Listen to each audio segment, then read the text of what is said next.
Imaginarily, you've spent your whole life giving your time, your energy, your patience. You've sacrificed for your family, your friends, your career, even strangers. You've spent decades pouring yourself into the world around you, often putting your own needs last, believing that one day, all of this effort, all of this love would somehow come back to you.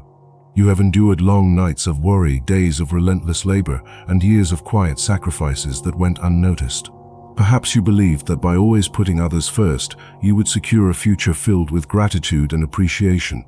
But now, as the years have passed, as the weight of time settles upon you, you find yourself asking an unsettling question. Where did all that energy go? Who is giving back to me? And when you take a step back and look at the reality of your life, the truth stares you in the face. Most people will not reciprocate what you have given. This is not necessarily because they are ungrateful, nor because they are malicious, but simply because life moves forward.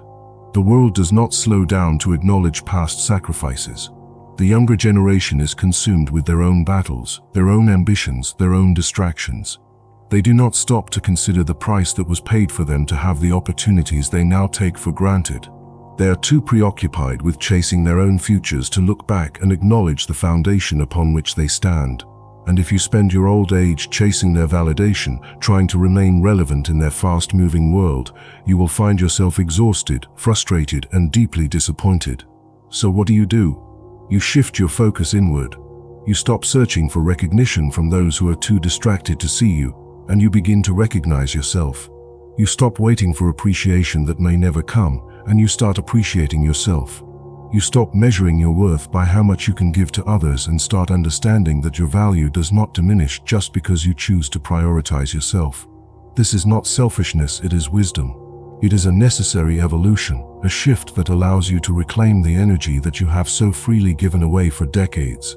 For most of life, people are conditioned to believe that their worth is tied to their ability to serve others. From a young age, they are taught that their purpose is to provide, to nurture, to support. They are led to believe that self-sacrifice is the ultimate virtue, that giving until there is nothing left is an honorable path. And for many years, this belief drives them forward. They put the needs of their children before their own. They stay in jobs they no longer love to provide stability for their families. They endure hardships silently so that others do not have to suffer.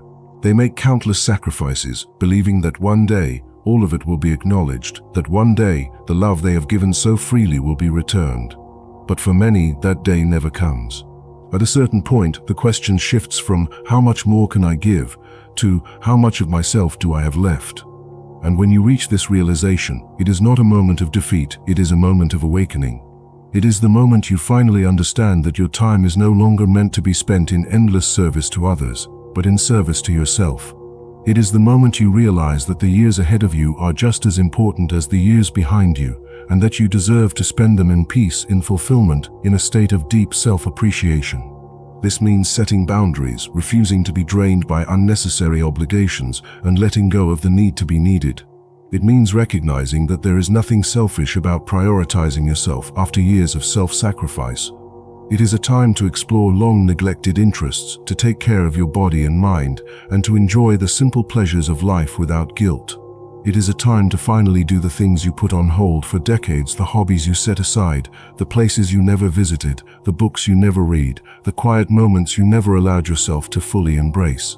Imagine walking alone in nature, feeling the cool breeze on your skin, hearing the rustling of the leaves without the weight of responsibilities pulling you in 1,000 directions. Imagine waking up in the morning without a sense of urgency, without a to-do list filled with obligations that serve everyone but yourself. Imagine sitting in a quiet room, not because you are lonely, but because you have chosen solitude over unnecessary noise. Imagine no longer feeling the pressure to prove yourself, to explain yourself, to justify your existence to those who never truly saw you to begin with. Because that is what true wisdom looks like, understanding that your energy is finite, that your time is precious, and that you no longer owe every last bit of yourself to the world. It is the ability to recognize that not every battle is worth fighting, not every relationship is worth saving, and not every obligation is yours to carry. And think about this. How many times have you tried to give advice to someone younger, someone clearly making mistakes you've already learned from, only to be met with resistance?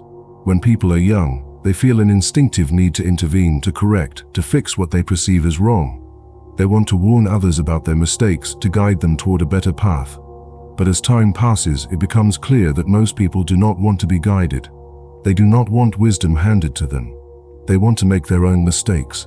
They want to learn the hard way, just as you did. And that is when you experience a profound sense of relief, the realization that it is not your responsibility to save everyone.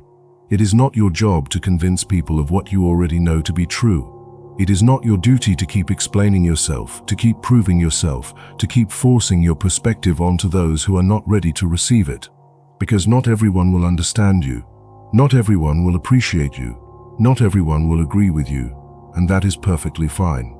This stage of life should not be spent seeking recognition. It should not be wasted on trying to change minds that refuse to be changed. It should not be filled with arguments, with disappointments, with the endless pursuit of being heard. No, this is the time to embrace your own truth. Regret is a heavy burden to carry, and yet so many people spend their old age trapped in it. They think of all the things they should have done, the risks they should have taken, the people they should have loved differently. But regret is nothing more than a thief. It steals your present moment and replaces it with a past that can no longer be changed. You must let go. You must understand that the past is a closed chapter, and no amount of wishing can rewrite it. What you do have control over is now, this very moment, this day. What will you do with it? Will you sit in regret, mourning a life that has already been lived? Or will you stand up and reclaim the years you have left? Happiness is not something that is given. It is not something that comes from validation, from recognition, from the approval of others.